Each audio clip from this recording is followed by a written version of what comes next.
Adult learning isn't the same as learning in school. As an adult, you have different needs now.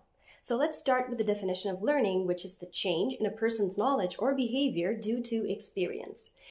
So now, what do adults need in order to learn?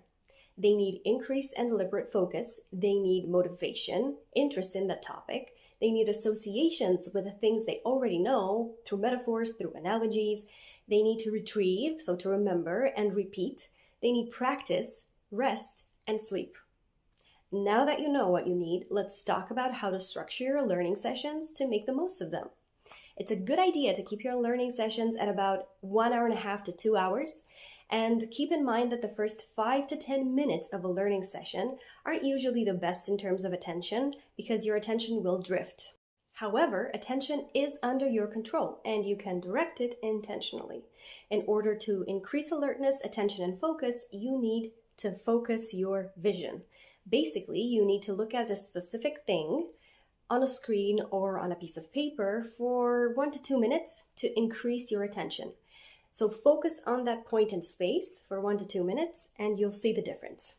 In order then to accelerate learning, do the following things.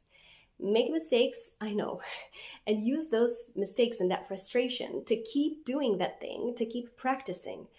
It's known that 7 to 30 minutes of making mistakes and repeating lead to progress. The importance of a certain thing you want to learn has a big impact on plasticity, neuroplasticity. Your need for change has to be significant. The way to make neuroplasticity happen is to create this mismatch in how you perform. When you continue to practice and you perform better, then dopamine is released. So making these mistakes and continuing to practice is key to learning. Then attach dopamine to these mistakes in order to associate the frustration with something good. Use the times when you can focus best to make mistakes, to learn, and to continue. Don't do this on an empty stomach. Don't do this when you're tired at night, maybe. Do it when you have the energy for it. To gain a better understanding of the process of learning, let's now look at the neurochemicals associated with this process. First off, we have noradrenaline or norepinephrine. This is the neurochemical of alertness.